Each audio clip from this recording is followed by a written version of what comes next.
Welcome students. आज हम पढ़ने जा रहे हैं क्लास 6, 7th और 8th की वर्कशीट नंबर 47 जो 28 अगस्त 2020 को आई है। शिक्षा निदेशालय राजधानी क्षेत्र दिल्ली के द्वारा ये सेट की गई, इन्होंने भेजी है। यहाँ पे आपको अपना सेक्शन और क्लास लिखनी है। विद्यार्थी का नाम यहाँ पर आएगा, अपनी कक्षा अध्यापक या अध्यापिका का नाम आप यहाँ पर लिखेंगे। आज का जो टॉपिक है वो है भारतीय संसद के बारे में आपको जानकारी इसमें जानेंगे। ये जो वर्कशीट है ये एसएसटी की है आपकी।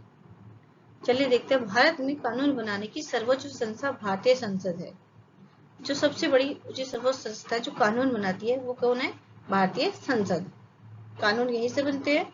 भारतीय संसद के 3 अंग होते हैं।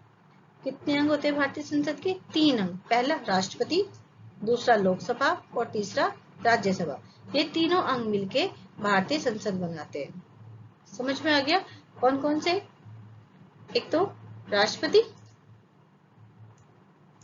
दूसरा लोकसभा, तीसरा राज्यसभा।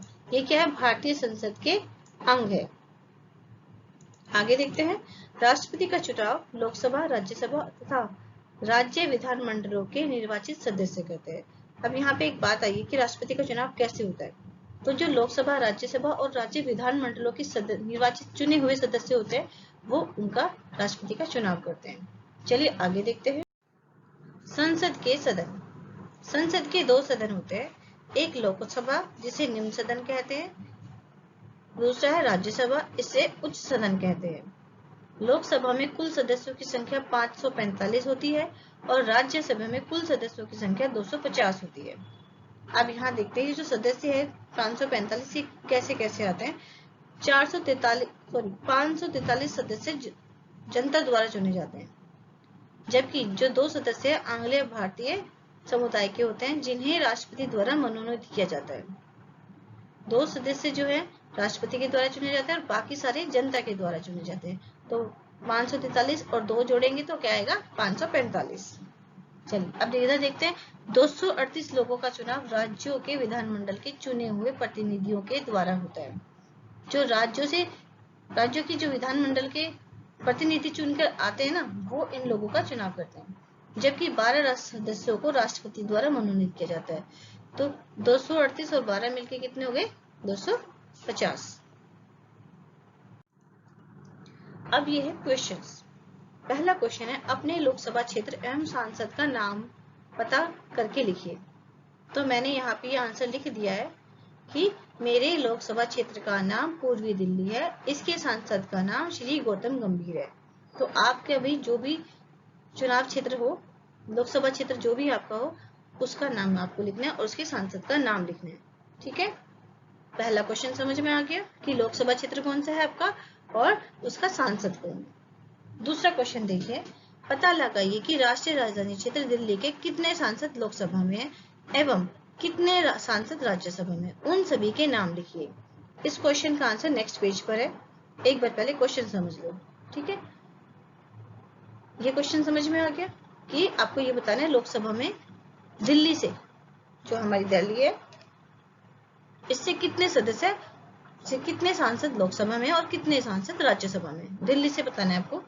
ये क्वेश्चन समझ में आ गया। थोड़ा लॉन्ग है, इसका आंसर लिख दिया है मैंने आगे पेज पर।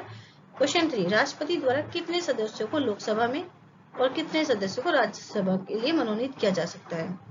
तो राष्ट्रपति द्वारा लोकसभा के लिए 7, कितने थे? 2, लोकसभा के 2 और राज्यसभा से 12 को मनोनीत किया जा सकता है। ये आंसर आपके पीछे हमने देखा था। पता लगाइए कि भारत में राष्ट्रपति का चुनाव कौन करता है। क्वेश्चन नंबर 4, कौन करता है राष्ट्रपति का चुनाव? अभी हमने पढ़ा था ना, लोकसभा, राज्यसभा और विधानमंडलों के सदस्य करते हैं।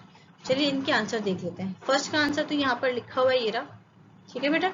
सेकंड का आंसर देखते हैं। सेकंड, थर्ड और फोर्थ। उत्तर 2, राष्ट्रीय राजधानी क्षेत्र दिल्ली के 7 सांसद लोकसभा में। ये पूछा था कि लोकसभा से दिल्ली के कितने सांसद है, तो 7 है। और राष्ट्रीय राजधानी क्षेत्र दिल्ली के 3 सांसद राज्यसभा में और राज्यसभा से कितने? 3। तो उनके नाम यहाँ है। लोकसभा में जो है उनके नाम ये रहे। सदस्य का नाम ये है डॉक्टर हर्षवर्धन जो चांदनी चौक से हैं, श्री गौतम गंभीर पूर्वी दिल्ली, श्रीमती मीनाक्षी लेखी नई दिल्ली, श्री मनोज कुमार तिवारी उत्तर पूर्वी दिल्ली, श्री हंसराज हंस उत्तर पश्चिम दिल्ली, श्री रमेश बिधूड़ी दक्षिण दिल्ली, श्री परवेश साहिब सिंह पश्चिमी दिल्ली। राज्यसभा में जो सांसद है उनके नाम ये हैं, श्री नारायण दास गुप्ता, श्री सुशील कुमार गुप्ता, श्री संजय सिंह, और ये है उनका राज्य। राज्य कौन सा है? दिल्ली। दिल्ली से ही पूछा तो राज्य ही रहेगा। समझ में आ गया? चलिए आगे चलते हैं, नेक्स्ट क्वेश्चन देखते हैं। यह क्वेश्चन नंबर 3 का आंसर। राष्ट्रपति अनुच्छेद 80(1) के तहत राज्यसभा में 12 सदस्यों को एवं अनुच्छेद 331 के तहत लोकसभा में 2 सदस्यों को नामित कर सकते हैं। ठीक है, पीछे ये क्वेश्चन था ना कि राज्यसभा से कितने सदस्य होते हैं जो राष्ट्रपति का मनोनीत करते हैं, और दूसरा लोकसभा से कितने हैं। उत्तर 4, राष्ट्रपति का चुनाव लोकसभा, राज्यसभा एवं राज्य विधानमंडलों के निर्वाचित सदस्य करते हैं। समझ में आ गया आपको? तो ये थी आपके आज की वर्कशीट के आंसर्स। ये वीडियो आपको अगर अच्छी लगी है, समझ में आ गई है, तो इसे लाइक करें, अपने फ्रेंड को शेयर करें, और जिसने इस चैनल को अभी तक सब्सक्राइब नहीं किया है वो करें इस चैनल को सब्सक्राइब। मिलते हैं एक और नई वीडियो के साथ, तब तक के लिए थैंक यू स्टूडेंट्स।